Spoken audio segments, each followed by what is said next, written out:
सावन के सोमवार की सभी को ढेर सारी बधाइयाँ, शुभकामनाएँ।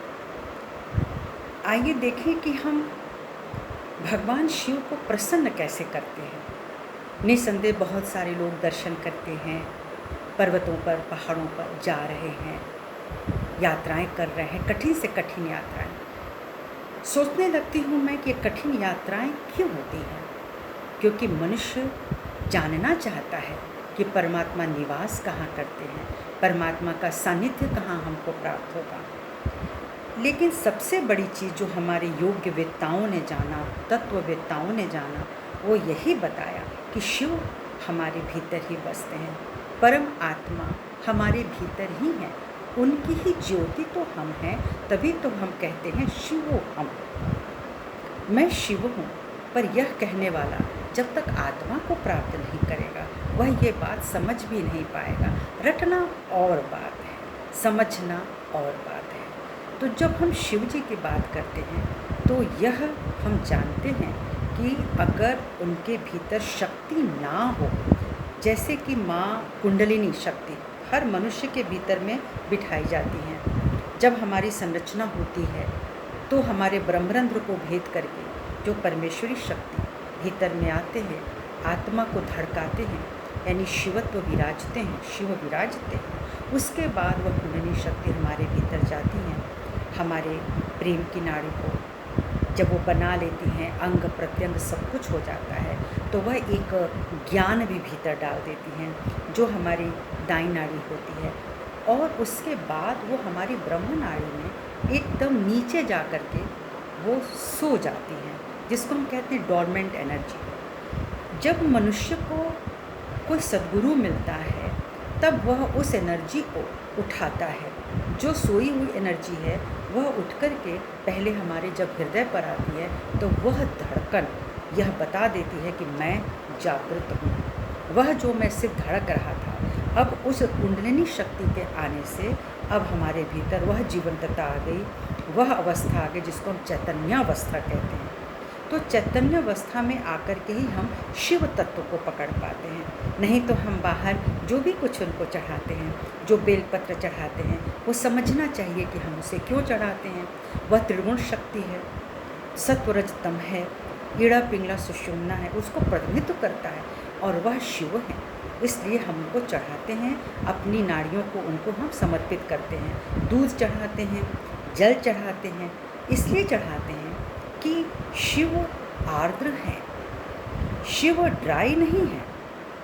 जब कोई बहुत ज्ञानी हो जाता है, अपनी पिंगला पर चला जाता है, तो वह ड्राई होने लगता है और इसीलिए वह ज्ञानी जन बहुत प्रबुद्ध होते हैं, इसमें कोई संदेह नहीं है, उन्हें बहुत ज्ञान है।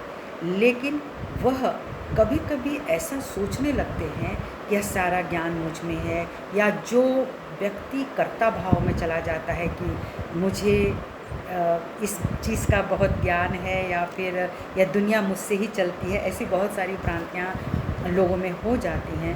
तब क्या होता है कि हम शिव तत्व से दूर चले जाते हैं। जो हमारा समर्पण भाव है प्रभु के प्रति, वह हमसे दूर होता जाता है और इस तरह से हम अपनी शिव शक्ति से दूर होते हैं, तो हार्ट अटैक जैसी भी बीमारियां आ जाती हैं।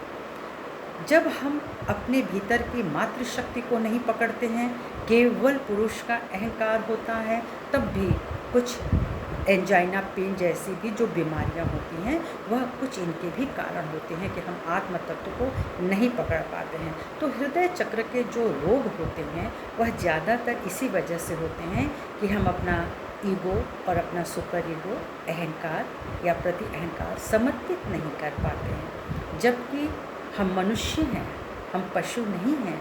हमें इसीलिए बनाया गया है कि हम स्वयं को ढूंढें और फिर परम को ढूंढें कि वह कहाँ है। वह हमारे ही अंदर तो बसता है, तो हम बाहर इतना क्यों दौड़ते हैं। श्री आदि शंकराचार्य जी ने भी शिवलिंग की स्थापना तब की जब उन्हें लगा कि बिना बताए बाहर के ज्ञान से वो अंदर नहीं उतर पा रहे हैं, मनुष्य भीतर नहीं उतर पा रहा है। मनुष्य को अपनी आँखों से देखने की बहुत इच्छा है, उसको अपनी भीतर की आँख पसंद नहीं आती, या उसको ज्ञान ही नहीं है। लेकिन जो व्यक्ति अंतर चक्षु से स्वयं को देखना जाता है वह पूरा ब्रह्मांड देख सकता है, वही दर्शन है। हम जो बाहर की तरफ अपने पंचभूतों की तरह पंच तत्वों में जब उन्हें तलाशते हैं तो वह एक आधा अधूरा दर्शन है। जब तक अंतर्दर्शन नहीं होगा, अंतर चक्षु नहीं खुलेगा, तब तक हमको शिव के दर्शन तो नहीं हो सकते हैं। तो प्रभु शिव का दर्शन करने के लिए जो हमारा अहंकार है, जो अग्नि है, उसे जल में हमको परिवर्तित करना है, दूध की तरह तरल सरल बनाना है और इस तरह से उनको समर्पित करना है। तो अपने भीतर भी बैठ करके अपने हृदय तत्व में, अपने आत्म तत्व में हम ये सब कुछ चढ़ा सकते हैं। प्रभु को हम सौंप सकते हैं और कह सकते हैं कि हमें उतना ही विनम्र बनाइए, हमें उतना ही पवित्र बनाइए, और जो हमारा विष है वह आप ही ले सकते हैं।